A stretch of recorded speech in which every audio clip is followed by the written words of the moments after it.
Aloha Ke Akua.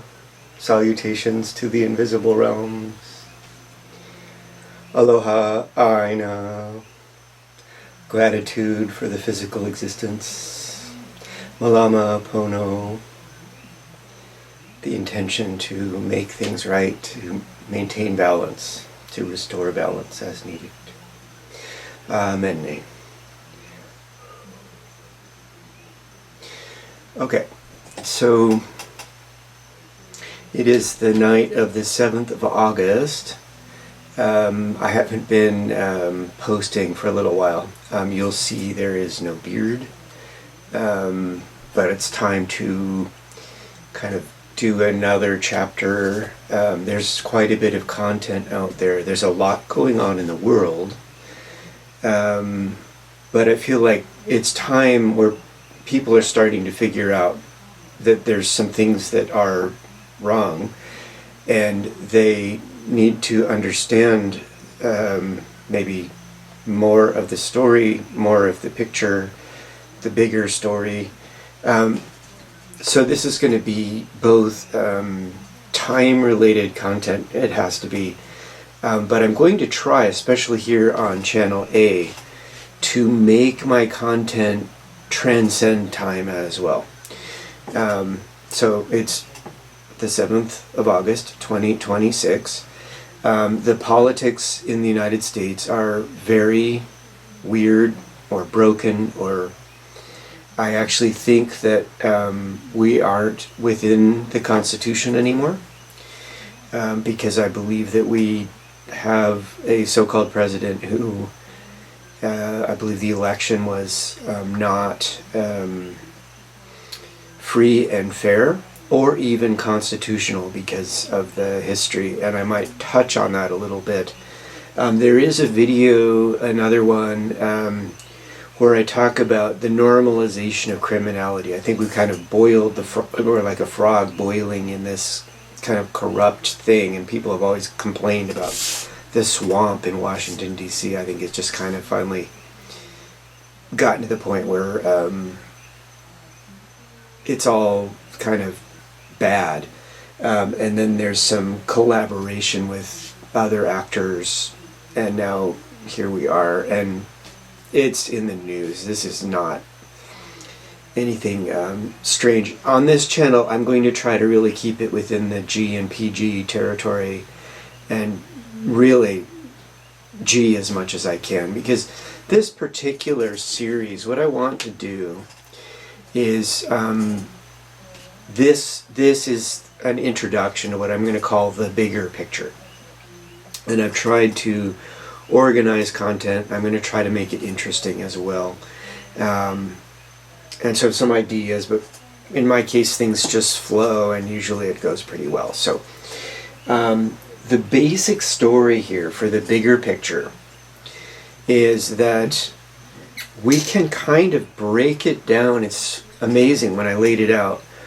What I want to talk about is the physical world, and a way to understand the physical world, especially if you're me, is physics. Chemists will say it's chemistry. Physicists say it's physics. I'm more of a chemist, I'm more of a physicist, and maybe an engineer, but when it comes to studying the physical world, I go to physics. And in my work on physics, or engineering, or metaphysics for that matter, everything, farming, what I like to do is start with things I really know are true as a foundation, and keep it as simple as possible. In physics, I find it's much more convenient to work with the metric system because it's very convenient. It's just a simple decimal thing. So I will talk about physics. I have created this physics idea. See where it goes. This is an older version, but I'm just pulling it out of a drawer. This is a book I wrote, 600 and something pages, and a whole bunch of diagrams. But basically what I have tried to contribute here is another way to think about physics that I think explains where we need to leave the standard model here's a simple explanation. I think it really is simple. I think it's the best fit for the data, and it's also the best. You can see I put Occam's razor on the cover, and currently sort of out of print. I need to talk to the publisher. Something going on with Amazon, but anyway, theoretically, it's available if someone orders it. In theory. But we're in a strange time, and I'm getting a lot of special attention in every possible way. And that might be part of it, because I basically rewrite atomic physics and unite. I go deeper than quantum chromodynamics and link that all the way up to chemistry, and I prove it with an Excel spreadsheet in the book. That happened. I also proposed an explanation for dark energy, and I wish people would pick that up. I need to update that chapter, actually, and that might happen on video. Because people are spending a lot of energy, some really smart people are wasting their careers, in my humble opinion, and we need the smart people working on real problems, like global warming and our CO2 problem. That's a real problem we should be working on, and we need to make sure, we need to clean up the politics, because there's a bunch of invested, greedy people who are lying, and that's not just a human problem. It's actually a problem on a cosmic level and a future of our humanity problem. So there's some work to do. All right, so to help there's a lot of people in direct war with bombs falling on them, but we've got more than probably 8 billion people on Earth. I don't know how many people will be watching this video, but my goal is to kind of help people see the bigger picture, because as Einstein said, the mind that created the problem, the civilization that created the global warming problem, and the young people are upset with the adults because they haven't figured out how to get out of the problem, because all of the institutions, all the infrastructure, all the political apparatus can't change course. We're stuck. We're lemmings running toward a cliff because of oil cartels and stuff, who are too involved in politics and are lying to everyone and getting away with it, and can't change because the economy is all set up that way, and our whole technology burns oil. It's just our civilization. We're still burning fire to run our civilization. This is, humanity 1.0. We need to make it to humanity 2.0, which is actually going to take care of our world, and all the people and all the children will have education and healthcare and love and shelter and medical and everything they need, every child, because you never know what one of those children is going to be. One of them might be the next Einstein, who's going to figure out how we solve our CO2 problem, right? We don't know. We need to take care of these children and unlock the creativity of the entire human race, because free, happy, healthy people are, it's definitely true, more creative. And then there's a whole spiritual dimension. But amazingly, when I break this down, there's physics. That's the physical world. That correlates to the physical body. In Ayurveda, we talk about this. And in Ayurveda, the vessel that the soul inhabits is mind and body together, the chemistry, the neurology, and so on. But the consciousness is actually God. It's part of God. It's the soul. That's something else, right? In other videos, I talk about the horizontal plane and the vertical. Okay, the physical body, obviously, horizontal attachment to the physical world, and I talk about this at length. So the vertical is moving up toward the invisible realms, God, the divine, the path of the soul evolution. That's metaphysics. So somewhere in between those two, we have psychology and culture, the mind.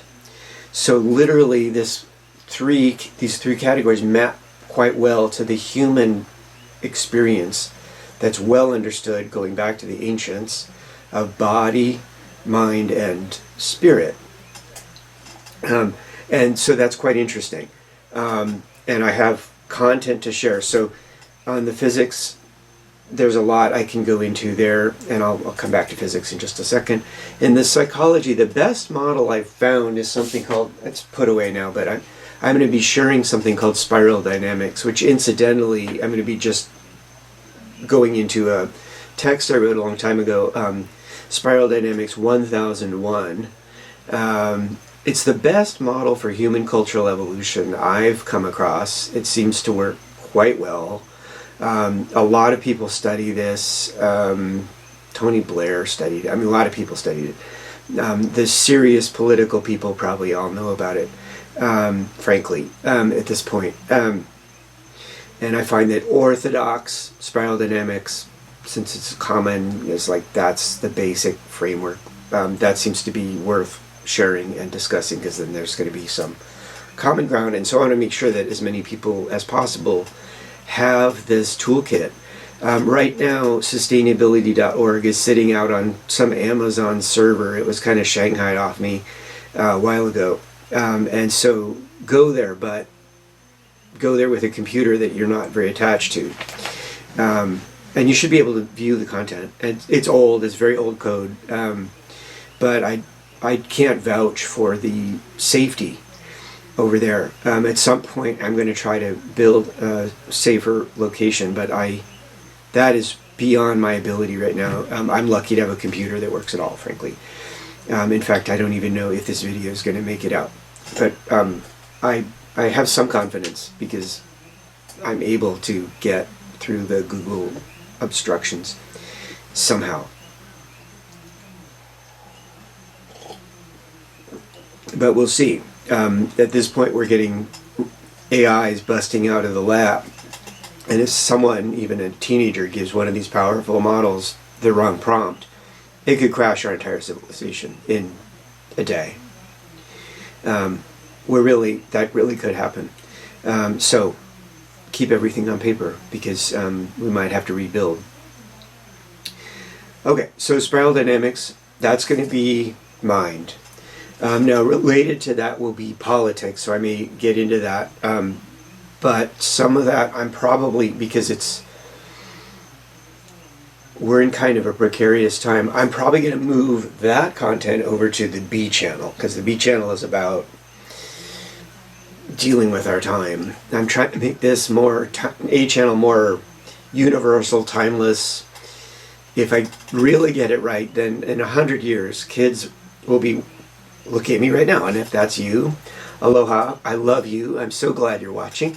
And everybody else, aloha, I love you, I'm so glad you're watching. Maybe you find this interesting.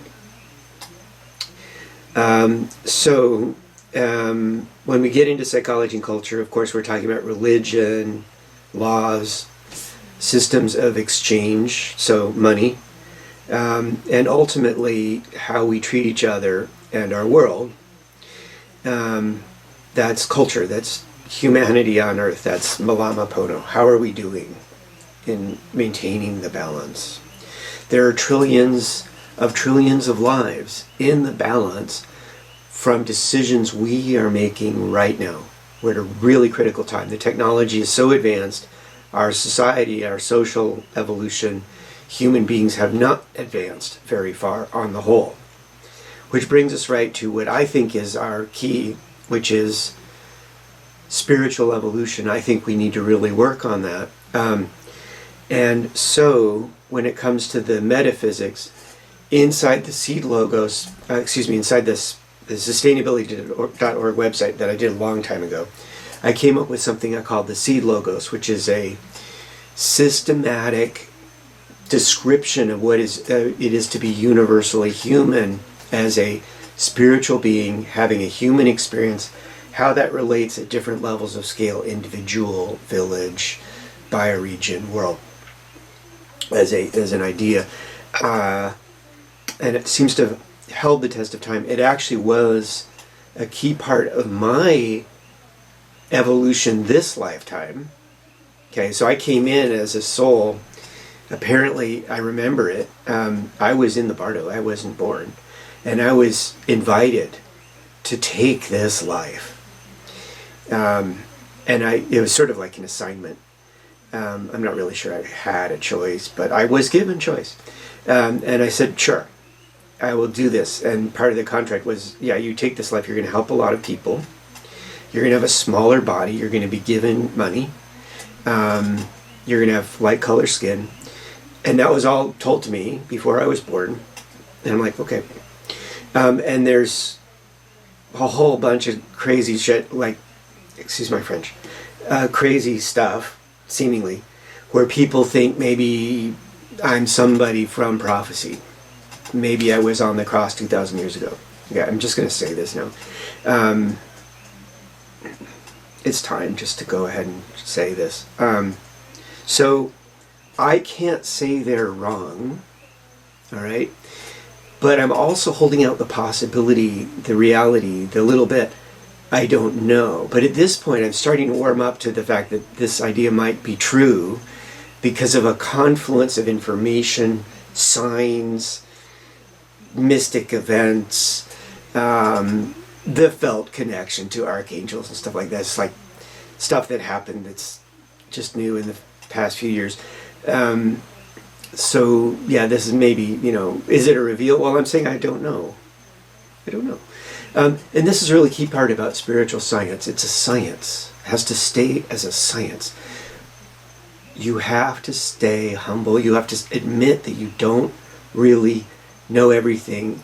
The mind can have an idea, but it can't be absolutely certain. And I think I've covered this before, but in the Bhagavad Gita, Krishna is talking to Arjuna and talking about the three shackles, which are the mind, the golden shackle, the emotions, the silver shackle, the emotional mind. There's attachment in that, right? Sex. And then there's the physical body. Right? Those are three shackles that bind you as an incarnated soul.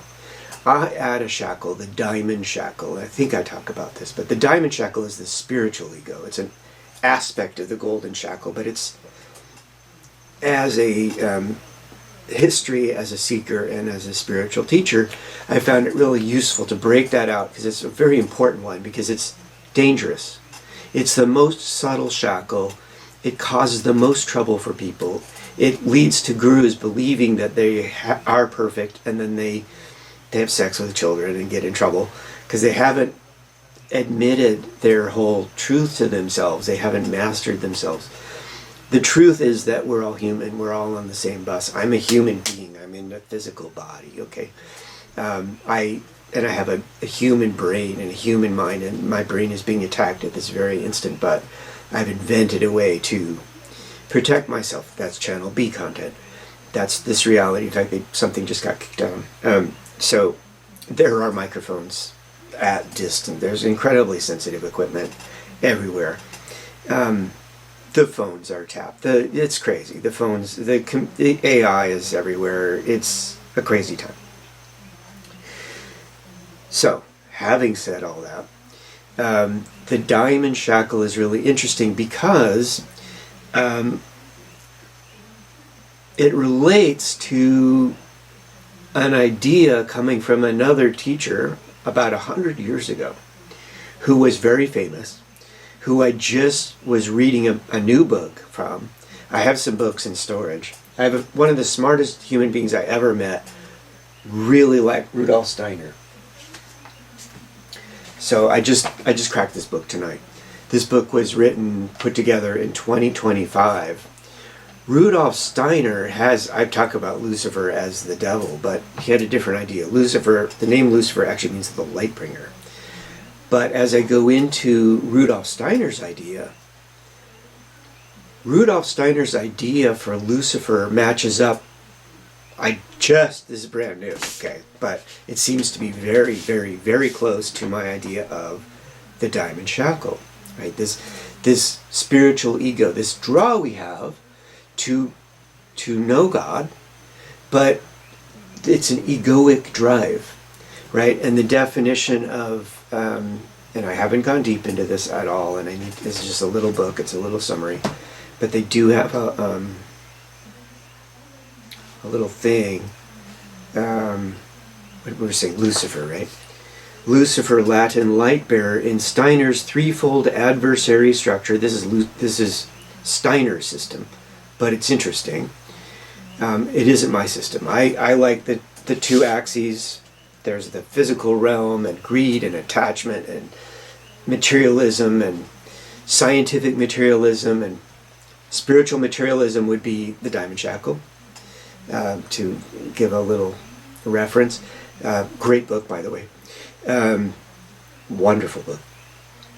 The vertical is our spiritual aspect, that we're spiritual beings, our souls evolve, and the chakra system is aligned vertically, and if you're doing Raja Yoga, you will experience the chakras opening successively until the crown opens. And people said, well, that's when you're aligned. No, that's when you have opened the seventh chakra. Now you can begin the journey, really, toward, like, that's the beginning. And for me, when my crown opened and everything else was activated, I moved into the stage 2, and was stuck, it just was a transition for a couple months. And that's the abyss, because you haven't really become enlightened yet. You're in nirvana. So cessation, you're free, but you really aren't, you don't have grace happening, right? And that was stage 3. Then what I discovered, unexpected to me, is there is a stage 4. Stage 3 is being able to experience Godhead. Stage 4, you're like working it. You're not just getting the information. There's more going on. Not that that doesn't happen on a little scale at stage 3. This is just something else. Enough on that. And that's why they might be right. Okay. Lucifer, in Steiner's threefold adversary structure, the spiritual being who works to draw the human soul upward into ecstasy, pride, and premature spiritual flight. So that aspect of the spiritual realm, if you, he's personifying it, but that aspect of, let's call it nature, in writ large, big nature, like the whole package nature, not just the physical nature, but the whole thing, the whole existence, that aspect of the whole existence, which can be described as personified here, that works to draw the soul upward into ecstasy. So, drug addiction, or the spiritual version of that, but just to have the high, not to actually evolve the soul. But you might think you are, but you're actually just taking like some little trip up. Pride, definitely spiritual, diamond shackle. Premature spiritual, that's diamond shackle, right? Premature.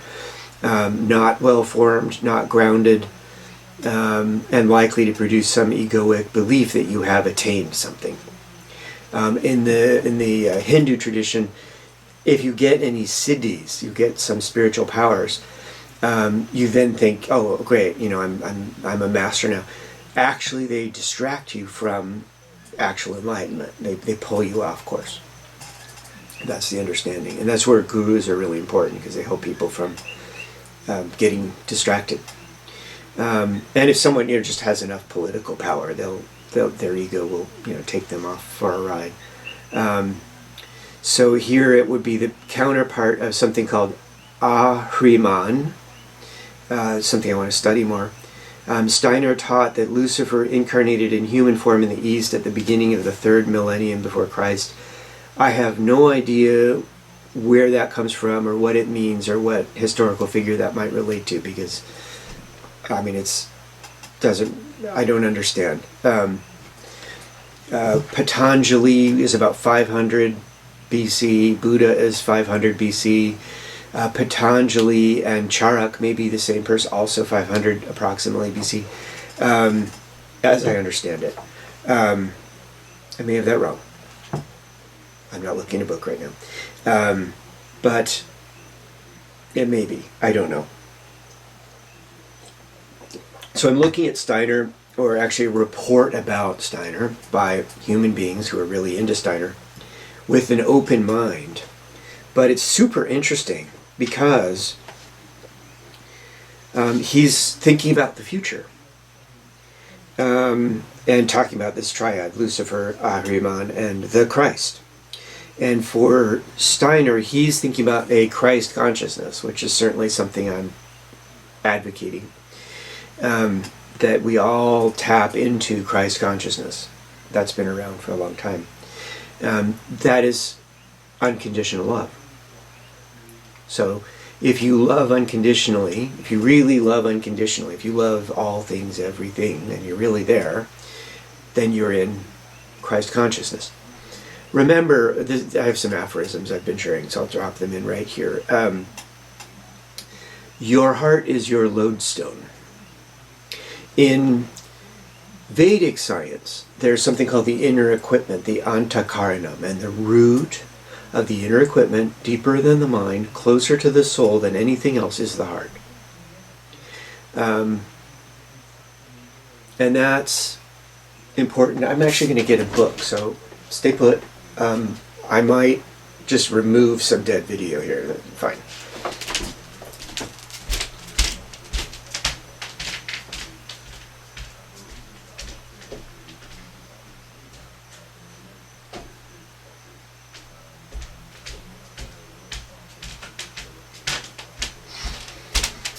Okay, Yoga Sutras. There is a Yoga Sutra that covers this. And it's very interesting because, let's see if I can find.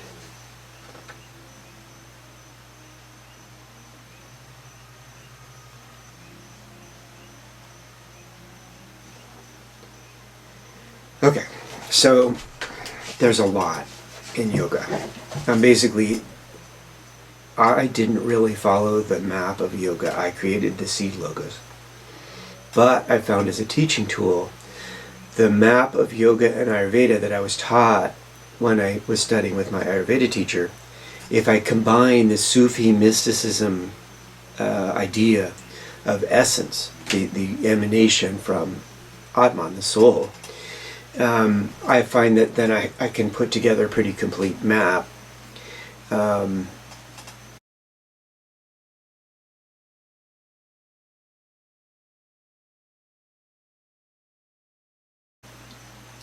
And anyway, Yoga Sutra, 35, I think this is chapter 4. Hridaye Chitta Samvit. Hridaye, the heart. Samvit, knowledge. Chitta, of cosmic mind.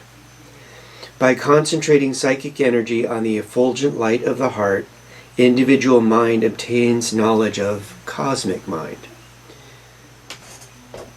Your heart is your lodestone.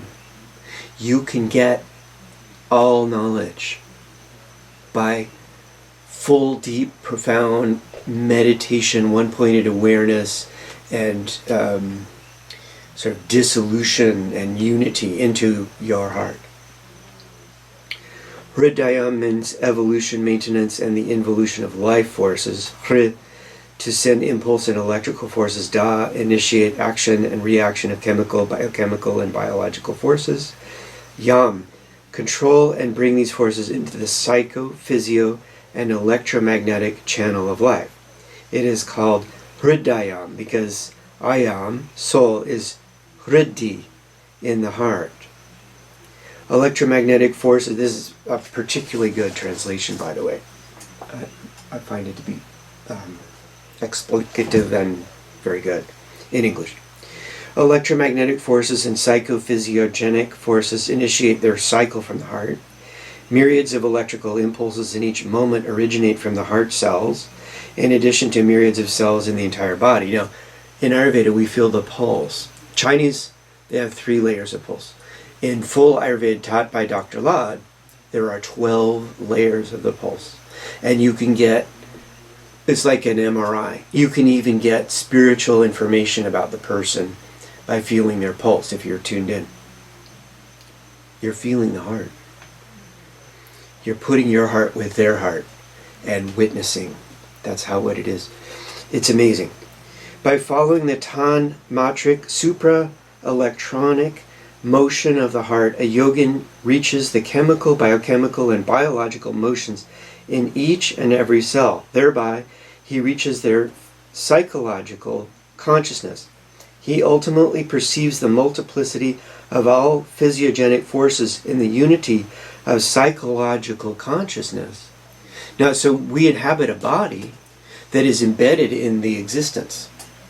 If we really know our body and all things acting on the body, the planetary influences, okay? Astrology turns out, if you have really good data and you're open-minded and you study the right ways, you can actually know an enormous amount about things by looking at the stars. Modern science doesn't like that, but it is so. And people are beginning to prove it in very rigorous ways. That's starting. He ultimately perceives the multiplicity of all physiogenic forces in the unity of psychological consciousness, and perceives the unity of psychological consciousness in the multiplicity of physiological forces. That's what we're talking about. Later, he feels the union of individual consciousness with cosmic consciousness. Union. That's what yoga means, union. Becomes enlightened. In the process, he concentrates on the gross motion of the heart, and gradually this motion leads to fine and finer motions of the entire body, all tissues and cells.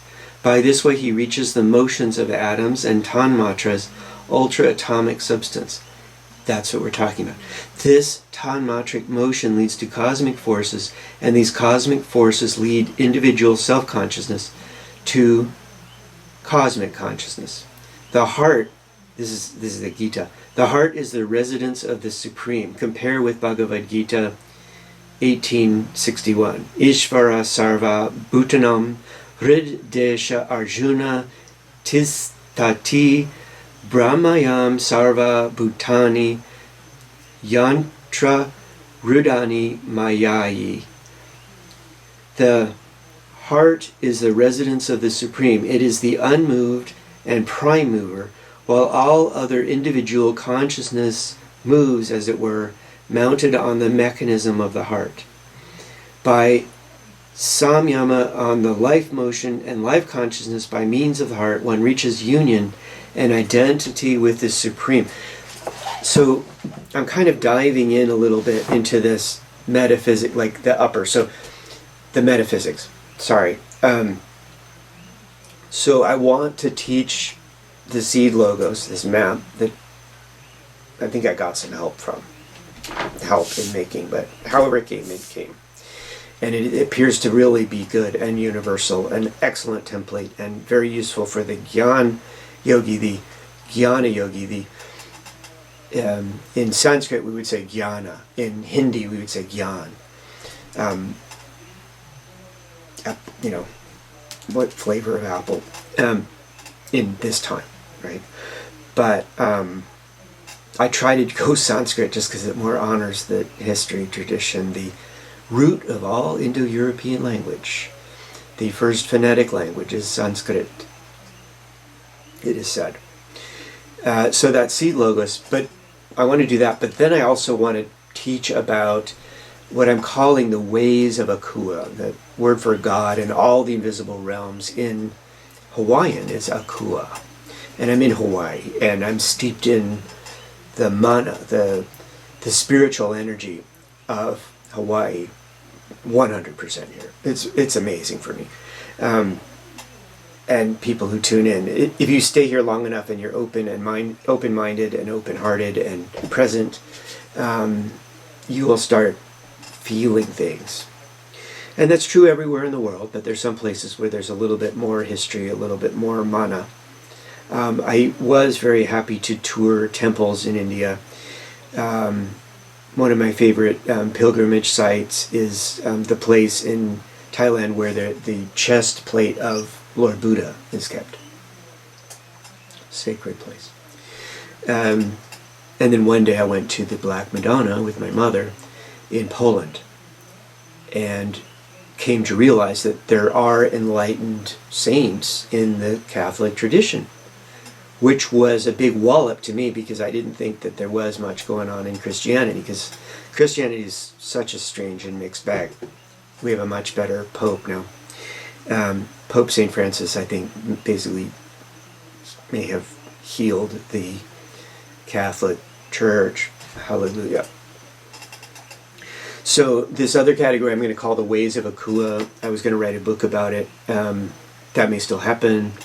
But we're sort of touching into this territory. And just since we're doing the introduction. So Lord Buddha was about 500, I discovered this recently, about 500 BC, but then the texts weren't really codified until about 200 BC, about 300 years later. Same thing with Jesus. He lived, we think, right around AD 0, was born. But it took 300 years before Matthew and Luke and all these things were codified.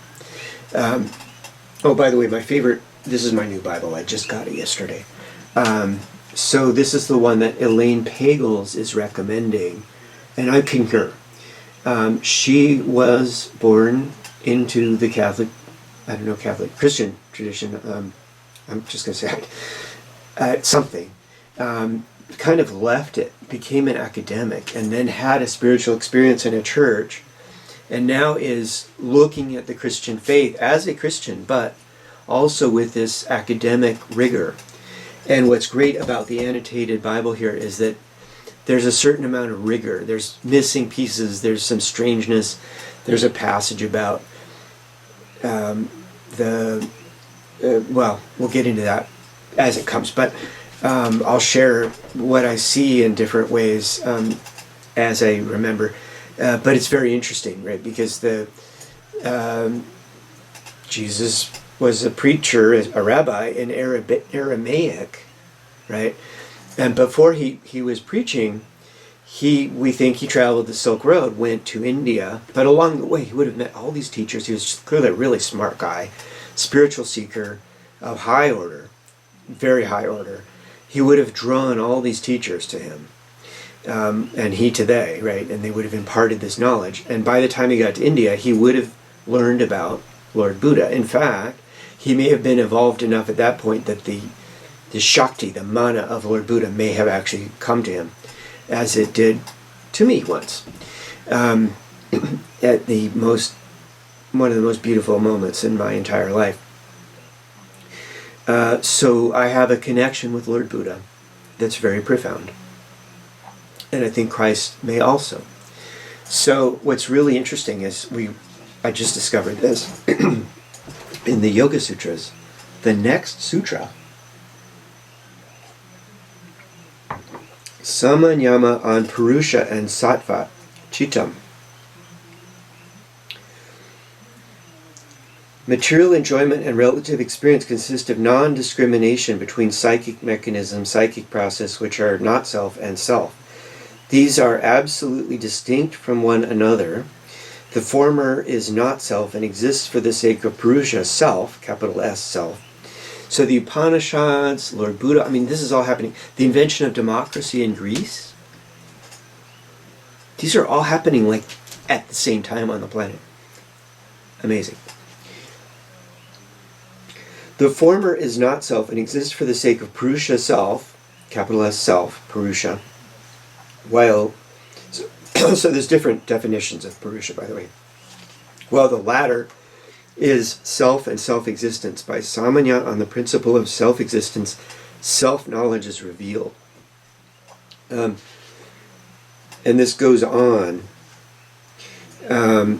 Buddhi, we'll do more later. Because it's kind of the very heart, in a way, of this Yoga Sutra. The entire, in a way, we're right at the very heart of the sutras. All of them. I'm going to have to get some water.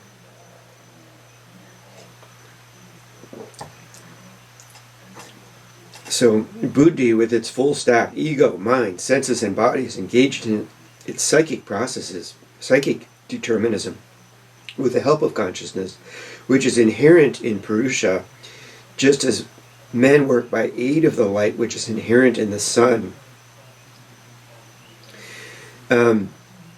So you've got your consciousness and your soul and your mind, and they intermix, and untangling them is extraordinarily difficult.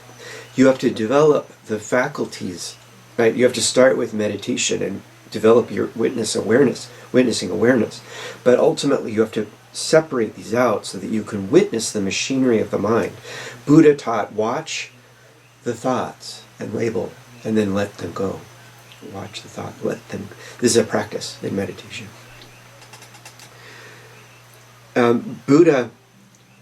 Buddhi, psychic process, by means of the reflection of Purusha, which is adjacent to it, becomes conscious of its form and accomplishes its experience of all objects. Psychic processes, being a product of Prakriti, are non-self and non-conscious in character. The thoughts. Still, they appear to be self and they appear to be. And it goes on. So we're not going to do more of that now because it's just an introduction. But the point is, the aphorism that I've come up with is that your heart is your lodestone. This is the core teaching of Jesus Christ. Your heart is your lodestone. No unconditional love. Live as best you can aspirationally in unconditional love. This is the teaching. This is the New Testament in a little nutshell. Okay? Then application, right? But, okay. Buddha teaches seek truth all the way. Seek the truth. Discriminate between your mind and your soul. Your witnessing awareness. Okay? So Buddha teaches truth is the way. So your heart is your lodestone, truth is your way, and then you have to find skillful means in the world. Buddha taught right thought, right speech, right action, right? We're human beings, so that's aspirational, but right thought, if you can witness a thought that isn't good, okay, great. Polish the mirror, there's a little speck to work with. Okay, speech, if you say something that you wish you had not said, then you should correct yourself immediately, which feeds into false testimony, which is clearly verboten in the spiritual realm. It's dangerous. And then in the political realm, it's dangerous. In business, it's dangerous or criminal. We need more laws. And there are people working on these questions. We have a problem. AI is producing false content. That's a problem. The normalization of lying, that's clearly a huge problem. Is it Singapore or Thailand? Or Korea, I think it's Korea actually. If you tell a lie in politics, you've broken a law. We should have that here in the United States. It would change everything. Okay, so that's basically, those are the three main areas. And Channel B, I'll probably get into politics, technology. There's so much to say about technology. Technology that we have to deal with now and whatnot. Technology that I think is going to be the future of how we power our homes. I'd love to talk about that because I have ideas there. Okay, so Rudolf Steiner had this very interesting... I just read this today. I've lost my place. See if I can get there. Okay, let's see. Yeah, here we are. Chapter 10, Preparing for the Future, Spiritual Science and the Age of the Etheric Christ. So he's talking about the existence of Christ consciousness that people can tap into simply by being with people who carefully read Matthew and discriminate between different pieces. But there's some good stuff. There's some real gold in there. So what's really interesting is to understand, here I'm just reading the book, To understand Steiner's vision in the future, one must first understand the architecture within which he placed it. He did not work within a simple opposition between good and evil. He described a threefold structure in which two distinct adversary powers, Lucifer and Ahriman, stand on either side of the Christ being, which is interesting. Each adversary represents a real and necessary force in human evolution, and they're really part of being human, right? I'm going to use my term. If the diamond shackle is part of being human, we have a diamond shackle, all of us. The more conscious we become of it, the more we might master it. And the thing about the shackles in the Gita is, and the Buddha teaches this, like attachment, non-attachment, right? If we think they're shackles and we're bound by them, they bind us. But if we recognize that actually they're sitting, they're not locked, then we're free. We can rest in the shackle or leave. Do whatever. Feel free, right? That's the teaching of Buddha, to not be attached. To be aware of your attachments and liberate yourself of them. And thereby practice skillful means, right thought, right speech, right action. And if you find that you've said something out of anger because of some old pattern or some feeling you have about somebody, you're like, ooh, interesting. And you might go to that person, apologize to them and say, I said something, I was feeling an emotion from a year ago when we were getting a divorce, and I apologize. Ekalamai. And in Hawaii, they have this expression, Ekalamai, please forgive me, called Ho'oponopono, where you practice forgiveness before sunset and go to bed pure, clear. Imagine if everybody did that. There's some amazing stories. Okay. Each adversary represents a real and necessary force in human evolution. We're talking about Lucifer and Ahriman stand on either side of the Christ being. Each adversary represents a real and necessary force in human evolution. So I'm going to share. See, I'm reading this for the very first time tonight. Okay? So I'm applying my spiritual scientific perspective. This is spiritual science, right? Metaphysics. It's a science. I'm opening my heart and my mind to the words, to this teacher who lived 100 years ago, who had enormous impact, by the way. Each adversary represents a real and necessary force in human evolution. Each becomes destructive only when it acts in isolation, when they are out of balance. Each when it acts in isolation, unbalanced by the other and unrestrained by the Christ impulse. This is really interesting. So the Christ impulse is the vertical. The Lucifer would be something like the vertical, but it is still really bound within this human, as opposed to our spiritual being. Right? So there's this egoic. It's an ego. It's a spiritual ego. But it's striving. It wants to rise, but it is limited. Whereas the Christ consciousness is unbounded. It's unconditional love. It's all-pervading, everywhere, everything, all the time. And if we can really infuse ourselves into that, then we're enlightened, and we're going to have a lot easier time with the spiritual ego and this other materialist paradigm, which his writing 100 years ago about this is startling for our time. That's why I'm sharing it. Lucifer is the power of the upward pole. He is the bearer of inspiration, ecstasy, premature spiritual flight, intellectual pride, fantasy, the desire to escape the conditions of earthly life. Where Lucifer acts in balance, he gives, so there's a positive, art, beauty, individual genius, and the capacity for inner enthusiasm. Where Lucifer acts unchecked, he produces sentimentality, false mysticism, gurus, and I think he's talking about false gurus, and the dissolving of, or, gurus that mislead, gurus and the dissolving of personal responsibility into vague spiritual feelings, like New Age. Right? You have to be really careful where you're getting your spiritual content from. And I mean, most humans are really into power, right? And once they have power, they don't want to give it up. They love it. And they will misuse people. They will misdirect them, and they will abuse people. Plenty story there. Ahriman is the power of the downward pull. So this matches up pretty well with my system. I was really surprised. But I had to open my mind to it, because it took me a little while to get my hand, like my little, my little fingers like around it. I'm like, okay.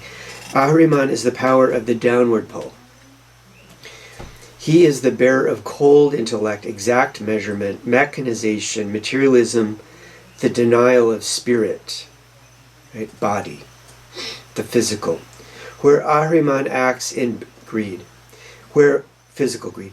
Ahriman, I'm adding that, but where Ahriman acts in balance, he gives modern science, mastery of the material world, technology, precise observation, and the capacity for sober reasoning.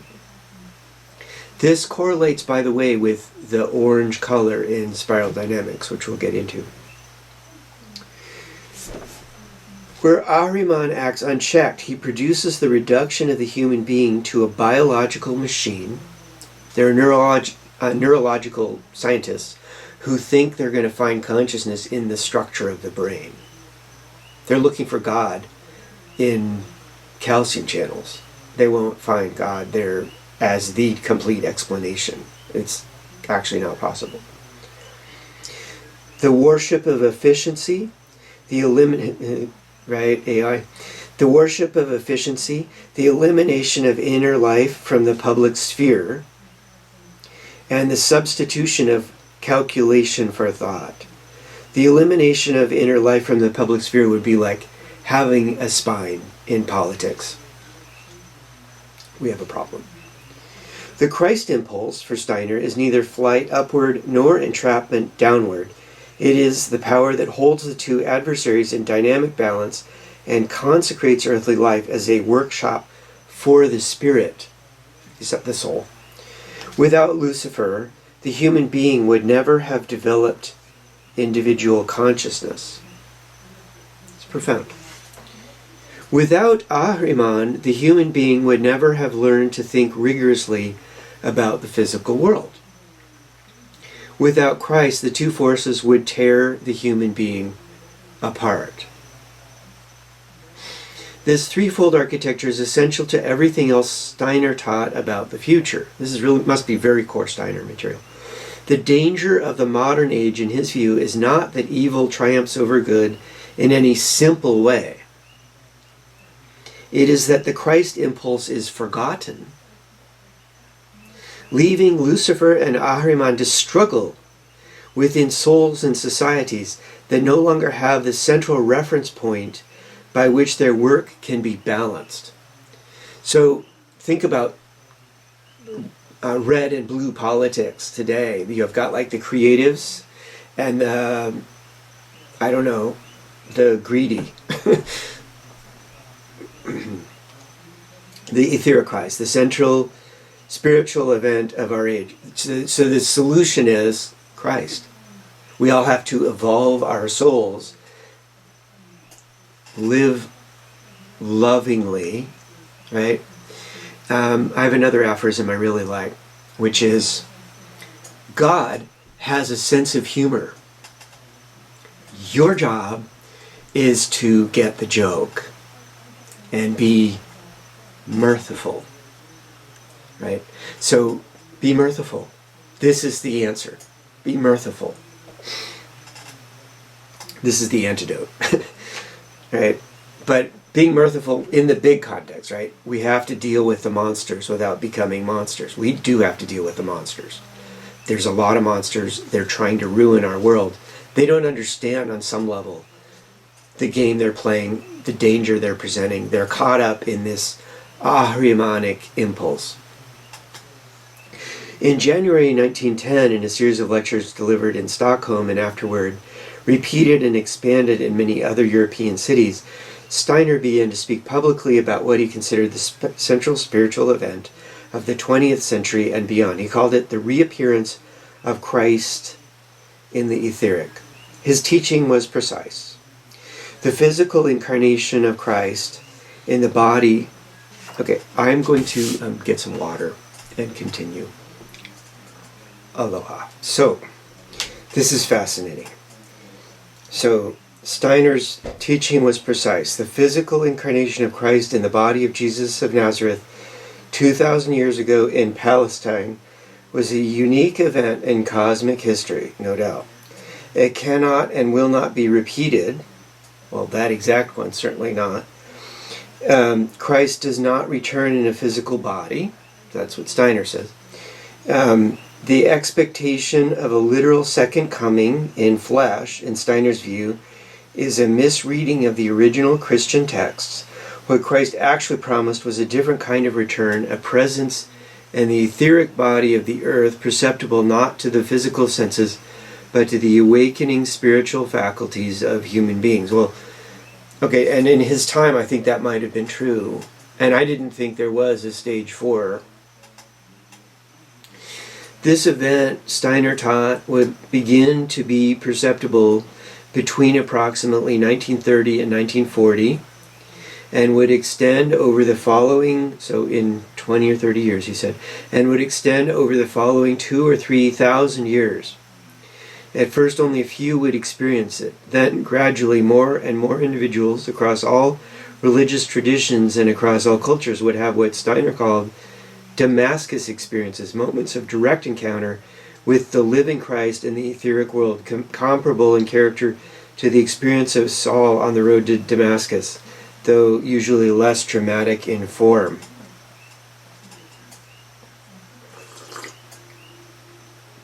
The faculty by which this encounter becomes possible is not given automatically.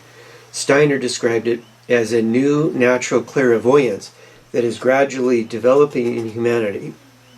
So he was clairvoyant. He had some prescience, some special qualities, and I think we get some of the old books and some of these traditions come from people who tapped into something, but a human being translating a dream or whatever, right?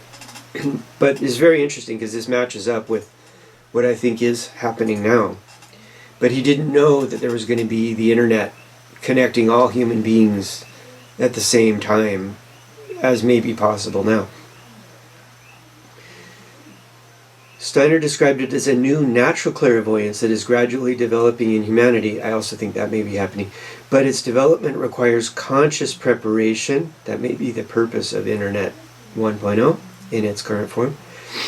The signs of the etheric Christ are not external miracles. They appear in moments of moral clarity, in deeds of selfless love, in the sudden inward knowledge that one has been guided toward something one could not have reasoned one's way to alone. They appear in conscience awakened to a finer sensitivity than ordinary morality. They appear in encounters with other human beings in which something more than personal feeling is exchanged.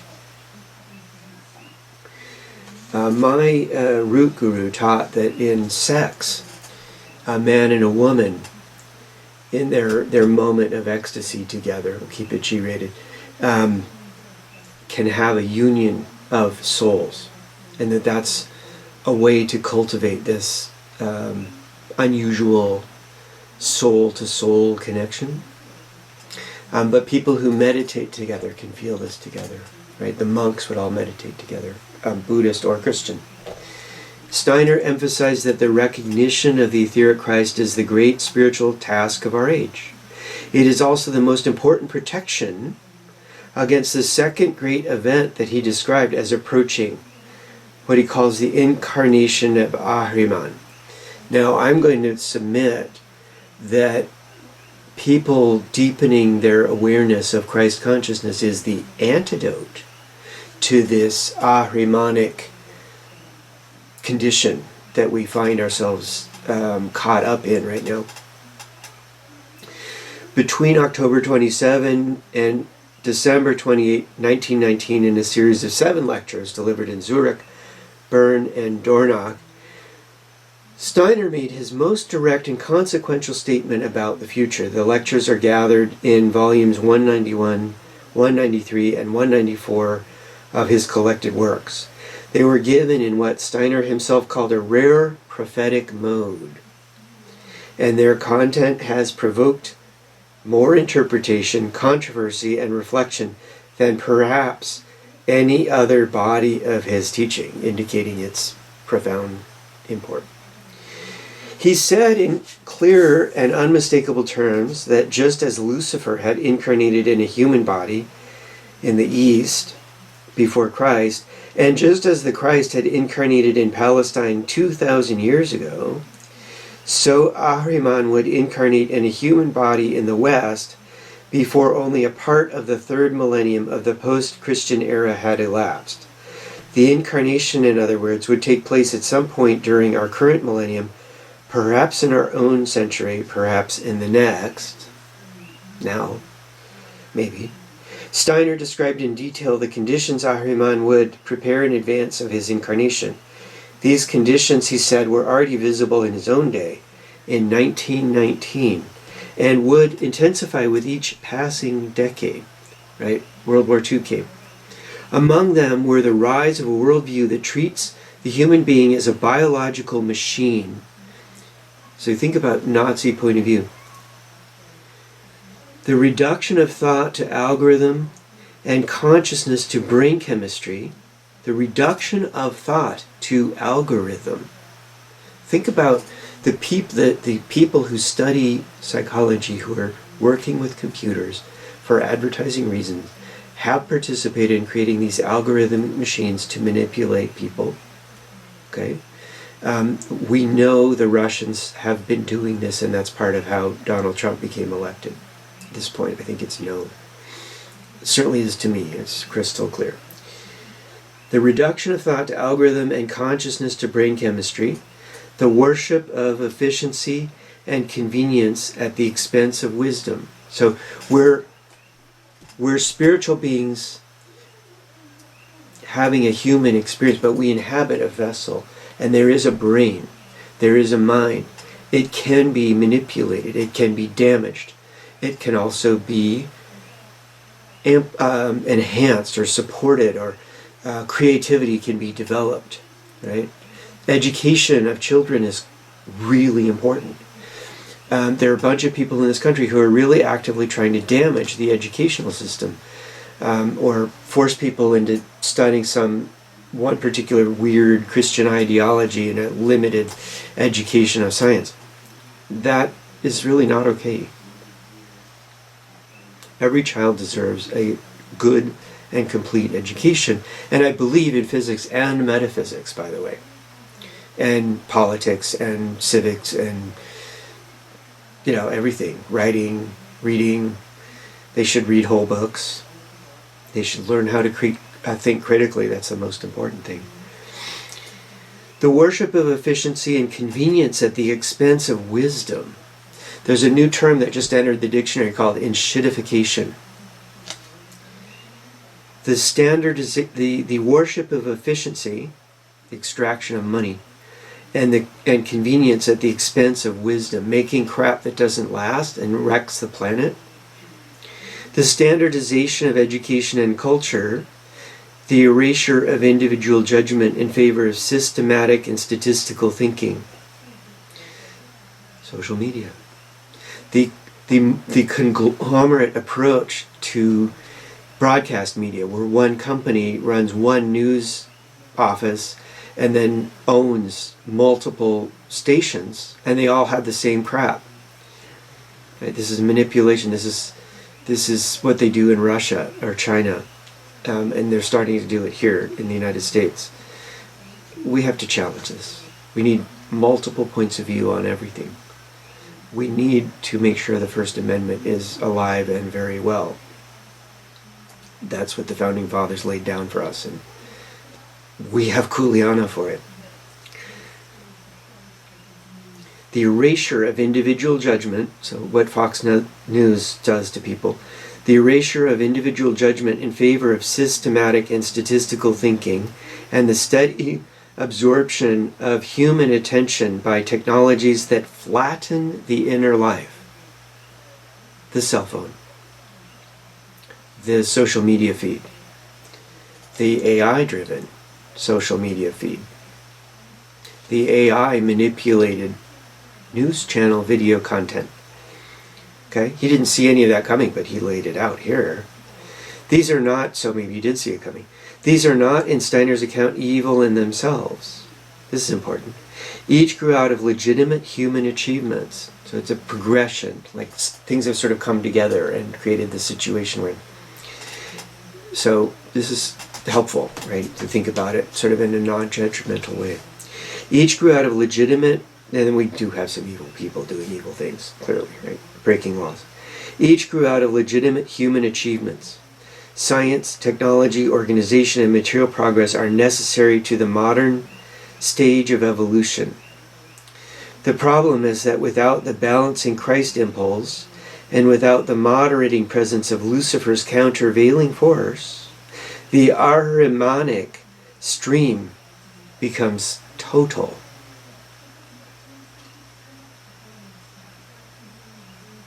When it becomes total, when children are stuck on their phones and they're just consuming disinformation 24/7, it prepares a humanity that is ready to receive Ahriman in the flesh and to mistake him for a savior, because Ahriman, when he comes, will offer human beings exactly what they have been trained to want. Think about Russia and Russian disinformation and the cultivation of a populace to accept the kleptocracy that has what Russia has become today, or China, or what is happening here in the United States. Resistance is not futile. Resistance is requisite. Steiner was emphatic on one point. It is not the human task to prevent the incarnation of Ahriman. The incarnation belongs to the structure of cosmic history and will occur regardless of human effort. The human task is to recognize Ahriman, to understand his work, to develop the capacity to meet him with full consciousness, and to refuse to be deceived. This requires precisely the inner development that the path of spiritual science teaches. Clear thinking that cannot be replaced by calculation. Free feeling that cannot be replaced by entertainment. Individual willing that cannot be replaced by collective conformity.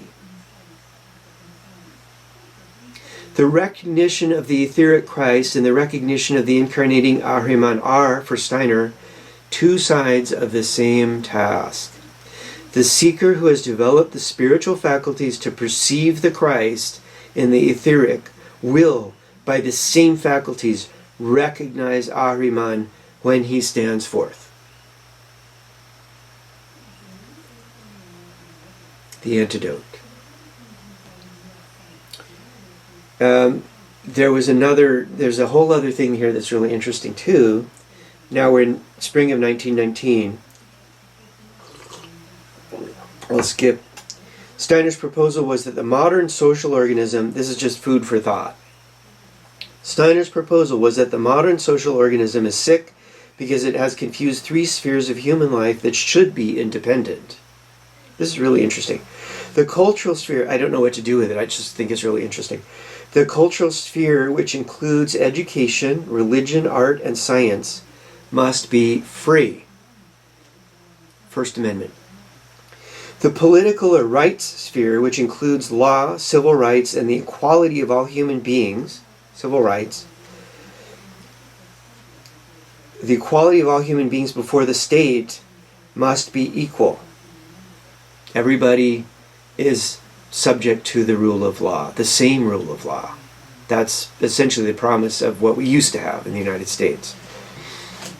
clearly remedies must be made. There's been a deterioration, right? And we used to have slavery. A lot of people don't think that's such a great idea now.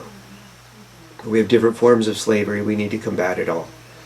Human trafficking in all its forms. The economic sphere, right? If you come to Christ consciousness, you're going to want to combat human trafficking in all its forms, because your heart tells you to. The economic sphere, which includes production, distribution, and exchange, must be associative and based on brotherhood, the brotherhood of humans. We're all humans. We all have a duty to malama pono, to take care of each other. When these three spheres are tangled together, each corrupts the others. When economics dictates education, the schools produce workers rather than human beings, slaves. When the state controls cultural life, art and religion become propaganda, disinformation. When cultural authority enters the economy, dogma replaces practical cooperation, or worse. The three ideas of the French Revolution, Steiner argued, were correct, but they were wrongly applied. Liberty belongs to the cultural sphere, equality belongs to the rights sphere, and fraternity belongs to the economic sphere. To demand all three of any one sphere is to produce contradiction. The threefold social order is the practical political expression of the threefold human being and of the threefold balance between Lucifer, Ahriman, and Christ. I'm still sitting with that. Very interesting. Food for thought. All right. What else are we going to talk about today? It is August 7th, 2026. Something must be done, right? We have some big problems. We have to save the future of Earth. Literally. Trillions of lives. The kind of normal namby-pamby, new age, progressive ideas where we just piddle around and we wait for lawyers to we may not have the luxury of doing that. But we don't want to become monsters. The purpose of this series is just to say, well, here's some perspective. Here's some ways to think about things. Maybe that will help us understand what's going on. I definitely want to touch in, well, we'll get into this more, but long ago, there was a teacher in India named Vaisheshika. So coming back to the physics and more. In Vaisheshika, well, Nyaya and Vaisheshika. Nyaya basically said there are three sources of non-valid knowledge: doubt, faulty cognition, and hypothetical argument, and four sources of valid knowledge which have a succession of value. The highest is direct perception. So if you have the ability to have a direct perception of the field of Christ consciousness, because you go to church and there are a whole bunch of people there who are feeling Christ together, you're having a direct experience of Christ consciousness. Beautiful. In a real church with really actually good people. Okay? Beautiful. That's wonderful. The other one is inference, to make a deduction from something. Okay? Another is comparison, to compare things. And then testimony, hopefully testimony of an authority, right? Maybe people seeing this will consider me to be some sort of authority. And that's all we got here is testimony. Okay? And it goes on. But what I wanted to touch in very quickly, Vaisheshika basically gives the foundation for modern physics.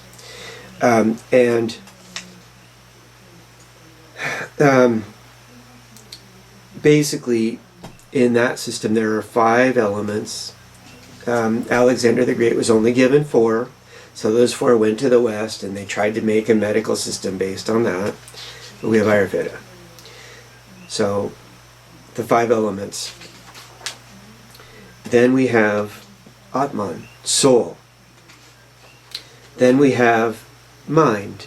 We talked about that, soul, mind, and Patanjali has that really beautiful piece on that, which I didn't even go into deep. Then we have time. Now, we're going to come back to time in just a moment. Then we have direction. Okay? And then we have, well, that's it. That's the framework for that physics. Another philosophy system is Mimamsa, which means to analyze and thoroughly understand the truth. And they felt that the proof of the existence of divinity existed there. And then we got Aristotle and later, Christian people fighting about all that, but they thought they sorted it out. Then there's yoga, which is a huge body of, it's a whole system unto itself. But what's really interesting to see is that physics, that framework for physics was there. And in, there's also the idea of the atom, which is in the idea of the elements. That existed. And in Ayurveda there was also, this by the way is my teacher's basic fundamentals book. I use this as my teaching of fundamentals. I did 2 series, 2 hours each, 10 sessions, so a total of 20. And I have them on video. I may make those available at some point. I think they were pretty good. But this book is fantastic. If you want to learn Ayurveda, get this book. Okay.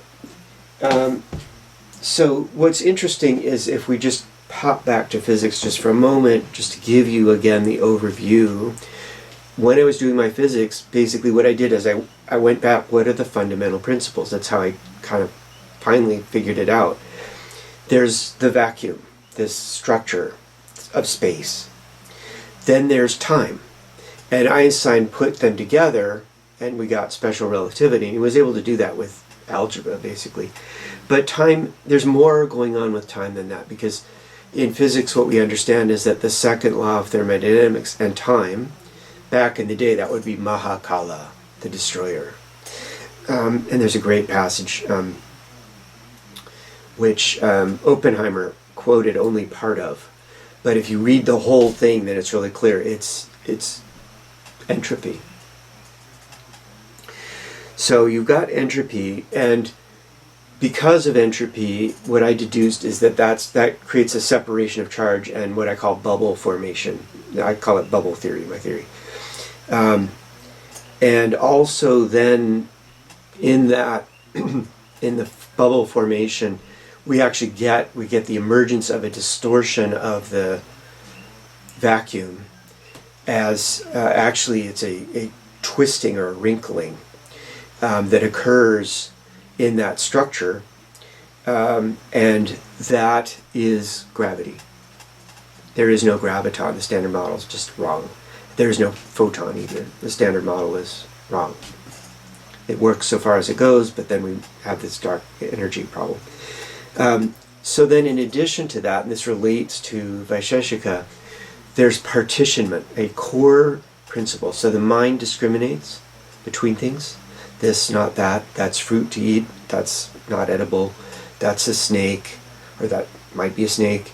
The discrimination. But God actually made the universe in this partitionment with these bubbles, separating charges. Okay? And then as well you have layers that can happen. So you've got your electron shells, for instance, a very simple version of that. But then consciously we have these layers. You've got a skin layer over a muscle layer, layering. But in the most fundamental form, what you have is, in mathematics, you have order, structure. And that turns out to be very core in physics.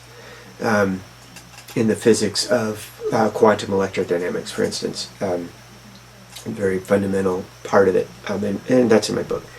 But orders, what I'll call order scaling. So if you look at a plant, it branches and then branches and then those branch, right? That's order scaling in nature. It's a very fundamental principle. It permeates the existence.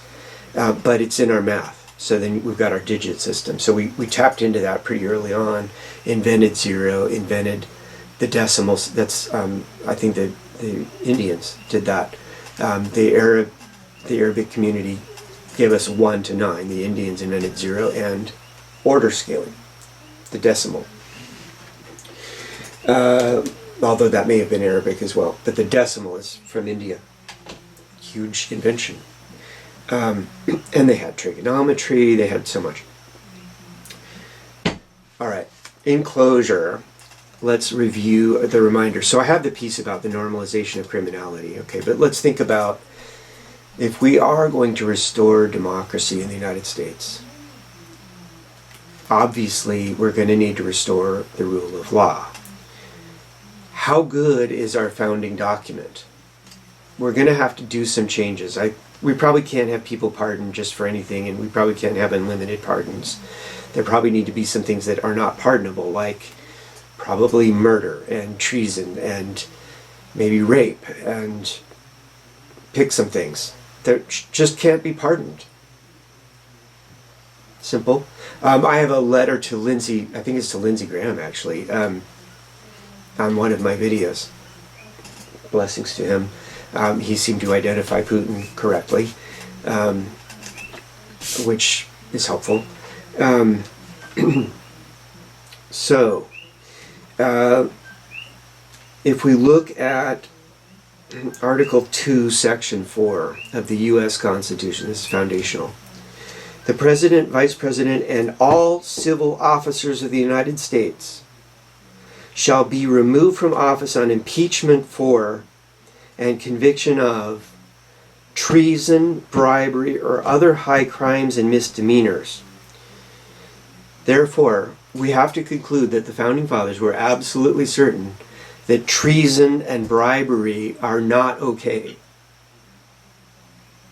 Those are absolute cause to not allow someone to be serving in government. We might need to tighten our rules, make it a little easier to deal with. But it's pretty clear their intention. Okay, Article 14, Amendment 14, excuse me, Section 3. This is on my truck. Amendment 14, Section 3. No person shall be a senator or representative in Congress or elector of president and vice president or hold any office, civil or military, under the United States or under any state, who having previously taken an oath as a member of Congress or as an officer of the United States or as a member of any state legislature or as an executive or judicial officer of any state, so any officer, anybody serving in an official capacity in government, having taken an oath to support the Constitution of the United States, shall have engaged in insurrection or rebellion against the same, or given aid or comfort to the enemies thereof. No person shall serve in office, having engaged in insurrection or rebellion, or given aid or comfort to the enemies. We're in a war, and there are people who are giving aid to our enemies and have committed insurrection and have already previously sworn an oath to the Constitution of the United States. So basically, when the Supreme Court denied Colorado's petition for Donald Trump not to be on the ballot, him having sworn an oath, having engaged in insurrection, and actually possibly having already given aid to enemies as well, although that wasn't there, but now we know more. You know, and the politics were heavy, people were threatening to shoot, you know, he was going to have his people shoot people or whatever. The Supreme Court buckled or was in complicity. After the shadow docket, we can think maybe more of the complicity. But then on day one, right, he pardons all the insurrectionists. So now we know. So they took us out of the Constitution, right? And bribery is disallowed. The complaint about Washington the sewer, right, is there's quid quo pro activity. How is that not bribery? So the entire quid pro quo system, whether it's PACs, super PACs, lobbyists, that's all disallowed by the U.S. Constitution. The intent of the U.S. Constitution, at least. We might need an amendment to make it law, right? So I think the way we bring democracy back is we bring democracy back.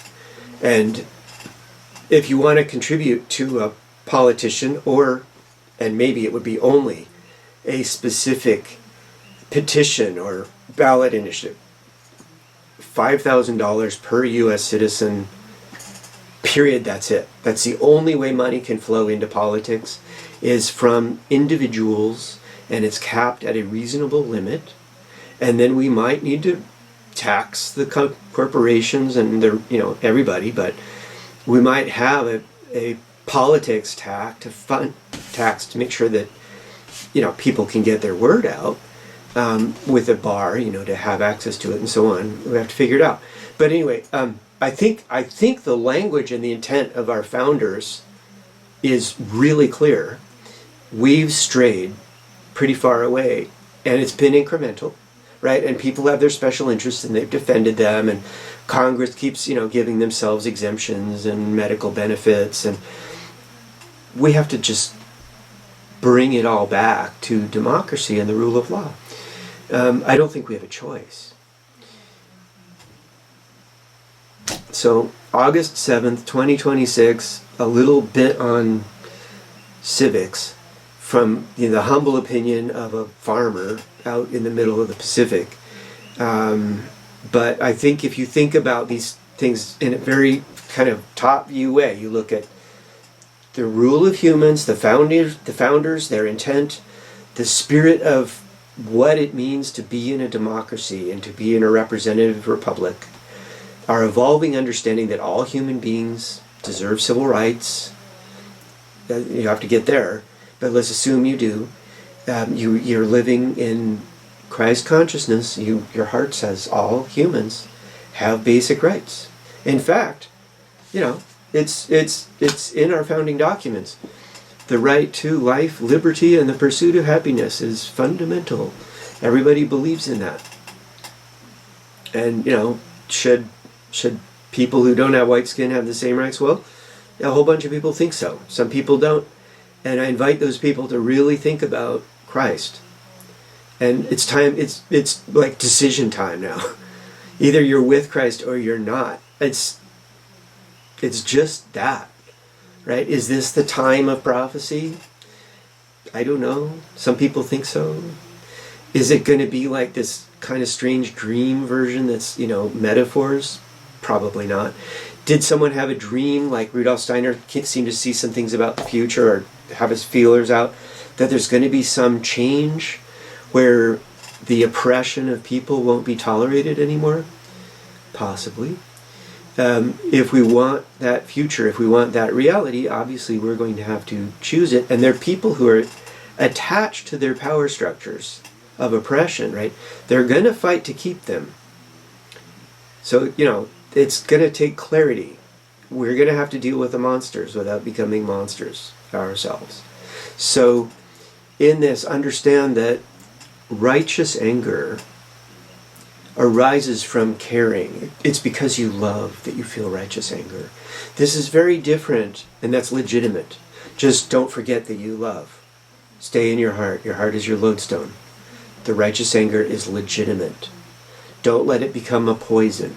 Talk to people. Take constructive action. Don't let it destroy you, okay? It's okay. It's okay to feel angry. But be really careful. There's an anger that is manipulated anger that comes from fear, right? And this is what dictators use. This is on Fox News 24/7. That false anger that bigots use, it's coming from fear. Fear really doesn't have a purpose. It has a purpose, but that kind of fear that's kind of a false fear, it's actually like based in greed or something like that.